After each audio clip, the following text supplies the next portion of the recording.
What's up, guys? This is going to be the full card breakdown for Dana White's Contender Series Week 1. It's coming up tonight, 8 o'clock on Fight Pass.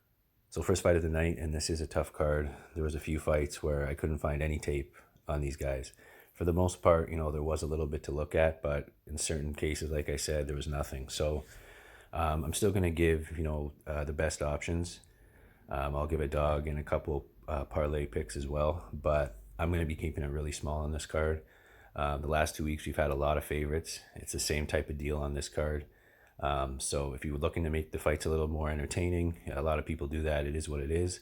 But if you're just coming into profit, if you've had a rough run, I would stay away from this card altogether, right? It's not one of those cards where anybody can really be confident in too many of these picks. So we'll get into it, though. First fight of the night, we got Jose Flores and Jordan Leavitt, and this is probably one of the most interesting fights on the card. I watched Jordan Leavitt's fight, Leavitt, I'm not sure, I can't remember how it's pronounced, but I watched his fight on LFA a couple weeks ago, and he looked pretty good. I mean, he's a really good grappler. When he gets it to the ground, he's going to look for submissions, and he's looking to get it to the ground at all costs, right? He's not looking to throw strikes. I watched an interview of his as well. I think he said he threw like one jab in the last 8 or 9 fights, or he connected with one jab, something like that. So he doesn't strike whatsoever, and that's always a bit of a red flag for me. I'm not going to be confident until I see him at least have some sort of exchanges on the feet. As far as betting, I'm going to stay off him. At the same time, if he's able to get Flores to the mat quick, he can get that submission quick. So if you have live betting as an option, you might just want to wait and see how it plays out as far as if Flores is able to stuff those takedowns before you want to take a shot. Because I don't necessarily think the Flores warrants, dog numbers. I think it should be a pick 'em. Just because, like I said, we know nothing about Leavitt on the feet. I'm actually going to take Jose Flores in this one. If he's able to stuff the takedown, I think Flores will have a good night.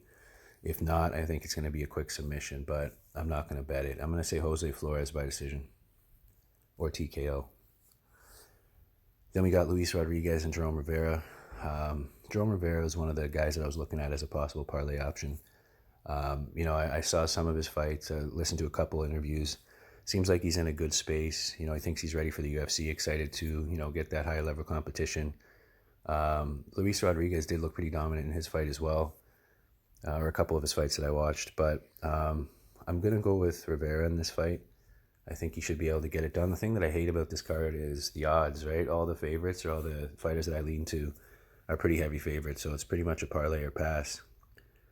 Other than Flores, right? If you want to take a dog shot on him. But I'm going to go with Jerome Rivera to beat Luis Rodriguez by decision. Next, we got Euros Medic and Mikey Gonzalez. So not a lot of tape for this fight. There was a few fights for Gonzalez, not a whole lot for Medic. There are some people that are pretty high on Medic, though. I'm not going to bet this fight. I'm going to say Euros Medic gets it done by decision. And we got the main event, TyFlores and Dustin Jacoby. So, Jacoby has the UFC experience. He's the only guy on the card who has that. And he also has, I believe, some kickboxing experience as well. TyFlores, looking at tape, not overly impressed by him. That's why I say that this isn't really a card that, really does it for me. But, for a midweek, when we have a card for Bellator Friday and UFC again Saturday, it's not bad. A few fights during the week, a few small bets for entertainment, right? But, yeah, I'm going to say Jacoby gets it done here. He has the experience, like I said. He's been in there with some higher level competition. I think he has a kickboxing win over Carl Roberson in Glory. But, of course, that's not MMA. But, again, somebody notable. And then for TyFlores, he has a few decent wins on his record as well. He's going to come to fight.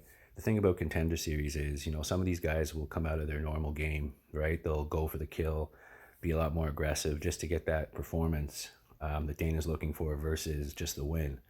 So it can be beneficial for some fighters where they look better than they normally do.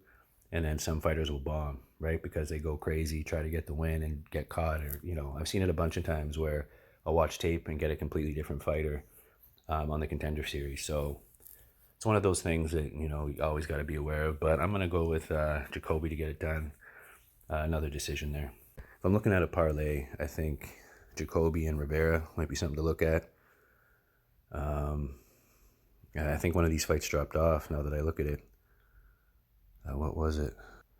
Kenny Cross and DeMonte Robinson dropped off. You also have Bellator on Friday, so you might want to look to pair up one of the Bellator fights if you have a confident pick But that's about it, guys. I'm going to wrap it up here. Interested to know who you guys have, if you're putting any bets on this.